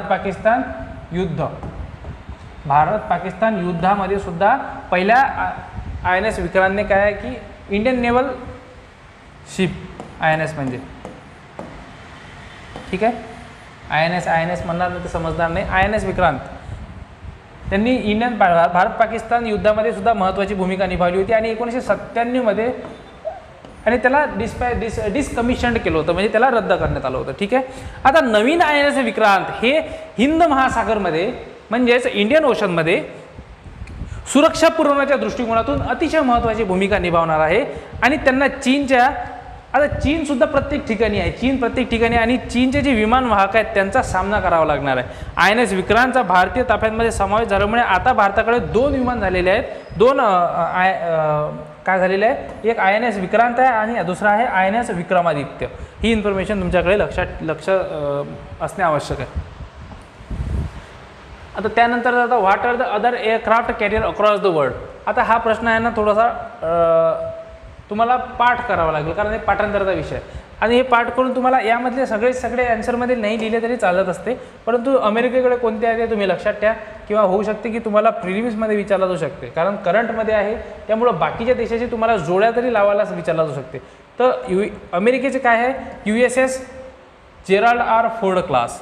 चायनाचा काय आहे, Fujian. United Kingdom Queen Elizabeth class, हे तर तुम्हाला तसंही समजून जाईल, Elizabeth England. Russia admiral. France Charles de Gaulle. Italy Cavour. कसं पाठ करायचं आहे हे तुमचं तुम्ही ठरवा, काहीतरी ट्रिक्स बनवा, न्यूमोनिक्स बनवा, कारण याबद्दलच्या ट्रिक्स हे स्वतःच चांगल्या बनवलेल्या जातात. मी कितीही सांगितलं तरी त्या ट्रिक्स तुमच्या लक्षात येणार नाही. त्यामुळं नेक्स्ट यामध्ये बघूया की what are the challenges of Indianisation of Indian navy. म्हणजे जे स्वदेशीकरण करत आहोत आपण, या स्वदेशीकरणामध्ये इंडियन नेव्हीच्या स्वदेशीकरणामध्ये कुठले प्रॉब्लेम्स आहेत, अनेक प्रॉब्लेम्स आहेत. भारतीय नौदलाच्या स्वदेशीकरणात कुठले आव्हाने आहेत. आता भारतीय नौदलाला बहुतेक गोष्टींसाठी काय होत आहे, वस्तूंसाठी आयात करण्यावर अवलंबून राहावं लागते. मग युद्धनौका डिझाईन करणे असो किंवा त्यांना एकत्रित करणे असो. बघा आपण आजही माहीत आहे का, अनेक गोष्टींसाठी इम्पोर्टवर डिपेंडंट आहे. इम्पोर्टवर डिपेंडंट आहे म्हणजे आपण काय की सेल्फ सफिशियंट नाही आहो, म्हणजे सपोज आपल्याला जर डिझाईन जरी मागवायची आहे तर आपल्याला काय करावं लागतं, दुसऱ्या देशावरून मागवावं लागतं. सपोज आपल्याला मॅन्युफॅक्चरिंग करायची आहे तर आपल्याला काय आहे की मोस्ट ऑफ दी जे मॅन्युफॅक्चरिंग युनिट्स आहेत ते आपल्याला काय आहे की बाहेर देशावरून इम्पोर्ट करावे लागतात. आणि आपण कुठलं काम करतो, फक्त आपण करतो महत्त्वाचं काम, ते म्हणजे असेंबल. आपण फक्त जोडजाड करण्याचं काम करतो आपल्या देशामध्ये. आणि नेमका हाच जो आहे ना, हा प्रॉब्लेम आहे, हा एक मोठं आव्हान आहे की आपण आपल्या देशामध्ये डिझाईन करू शकत नाही. आता बघा या ठिकाणी टेक्निकल गोष्टी सांगितलेल्या आहे. म्हणजे Indian navy has been able to achieve about 90% of Indianisation in float ticket category. म्हणजे काय आहे की from design to final operation include float, move, fight. तर हे जे सपोज तयार करण्याचे जे स्टेजेस आहेत, तर आपण पहिल्या स्टेजमध्ये 90% स्वदेशी गोष्टींचा वापर करू शकतो, 60% आपण दुसऱ्या स्टेजमध्ये, आणि 30% भारतीय. म्हणजे बघा आपण 100% प्रत्येक गोष्ट आपल्याकडे नाही आहे असं या ठिकाणी म्हटलेलं आहे. म्हणजे आपल्याला काय आहे की या गोष्टीचं आव्हान खूप जास्त प्रमाणामध्ये आपल्याला सहन करावं लागत आहे. हे आपल्यापुढं मोठं आव्हान आहे. आता बघा दुसरं आव्हान काय आहे की growing चायनाज influence in Indian ocean. China प्रत्येक ठिकाणी घुसत आहे, चायनाला सवयच आहे. चायना इंडियाच्या आजूबाजूला प्रॉब्लेम क्रिएट करण्याचा प्रयत्न करतात, कारण चायनाला इंडियापासून काय आहे, एक मोठा धोका आहे. चायनाला भारताच्या कॅपॅसिटीवर खूप डाऊट आहे आणि असलाही पाहिजे, कारण ज्या पद्धतीने आपण न्यू इंडियाकडे डेव्हलप होत आहे, ज्या पद्धतीची डिप्लोमॅसी आपल्या केंद्र सरकारकडून पूर्ण जगामध्ये दाखवली जाते, त्या पद्धतीने चायनाने आपल्यावर डाऊटफुल असलंच पाहिजे. आणि हिंद महासागरमध्ये चीनचा वाढता प्रभाव हा भारतासाठी डोकेटोकी ठरणार आहे.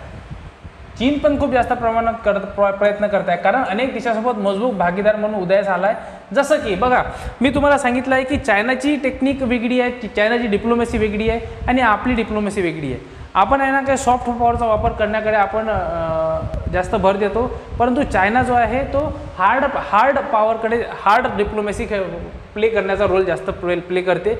आणि त्याचंच एक उदाहरण म्हणजे जो हंबनटोटा पोर्ट आहे श्रीलंकामधला, त्यांनी लीजवर घेतला. लीजवर किती वर्षासाठी घेतला, 99 इयर्स, 99 वर्षासाठी लीजवर घेतला. चायनाला लाज पण वाटत नाही.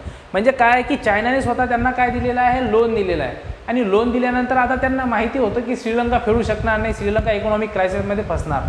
आणि ही गोष्ट खूप जुनी आहे, खूप जुनी म्हणजे जवळपास 5-6 वर्षा अगोदर हे त्यांना लक्षात आलं होतं की चायना फसणार. आता आपल्याला माहीत आहे Sri Lanka फसणार.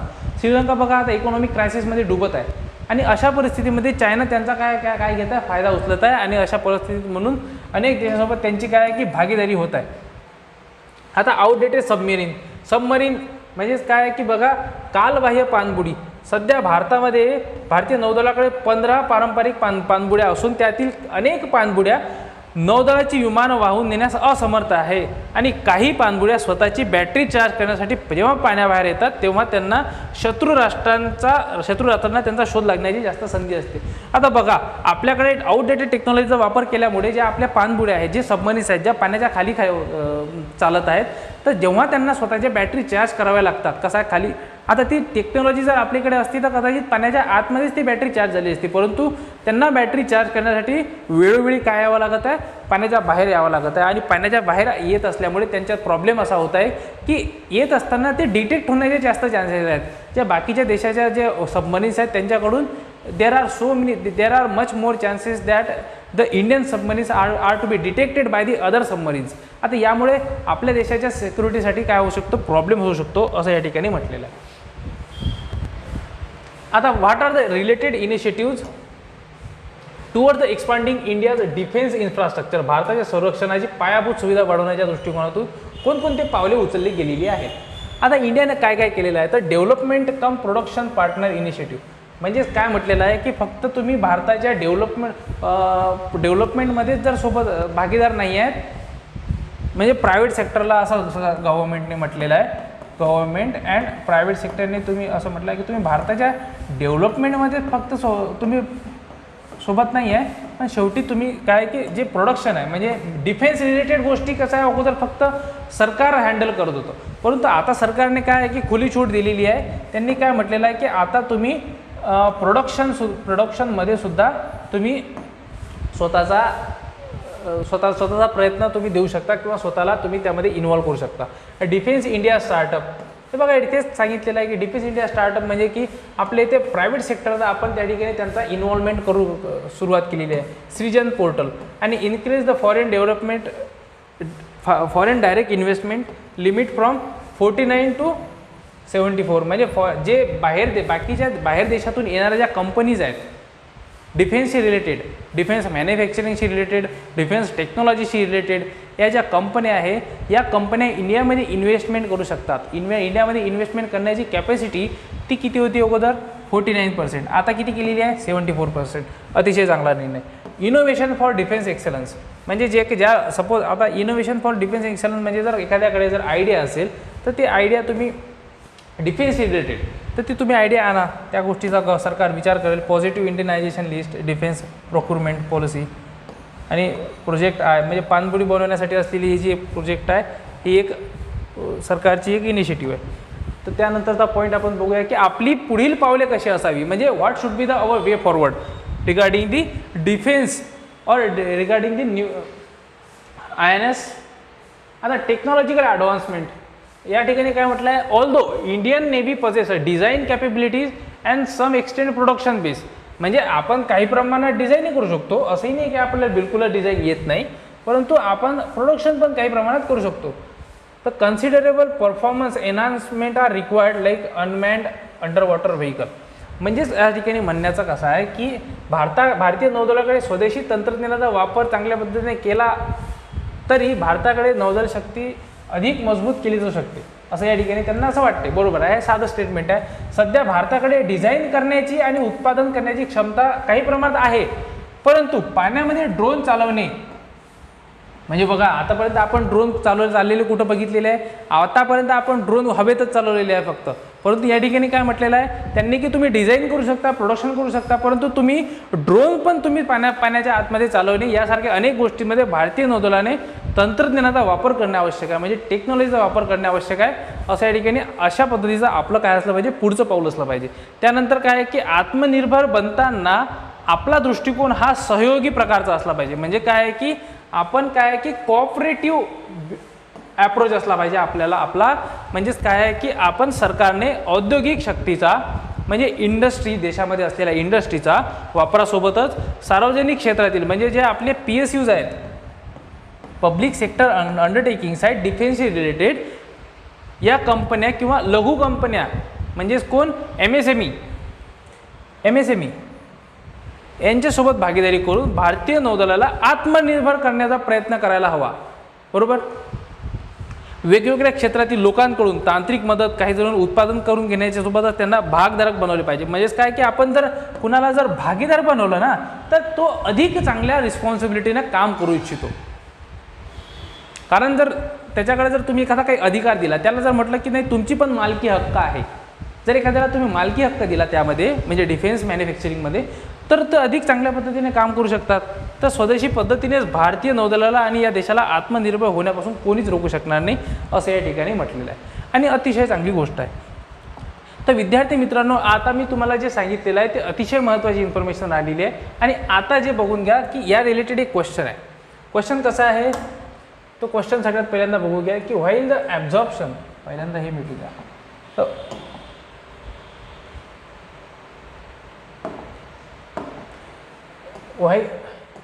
while the absorption of Indianization has matured in Indian Navy, a large gap still exists in the development of critical technology.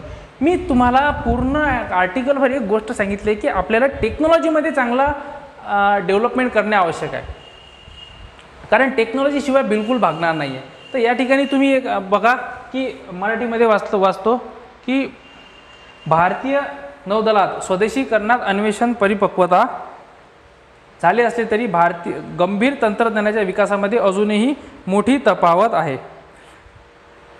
आणि यावर गंभीरपणे विश्लेषण करा.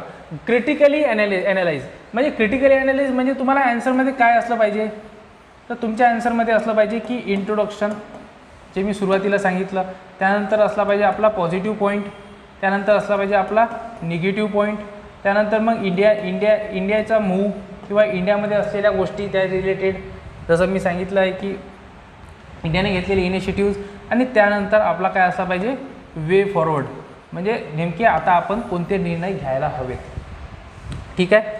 तर काल पंतप्रधान मोदी यांनी INS विक्रांत हा देशाला समर्पित केलेला आहे आणि हा भारतासाठी अतिशय अभिमानाचा विषय आहे.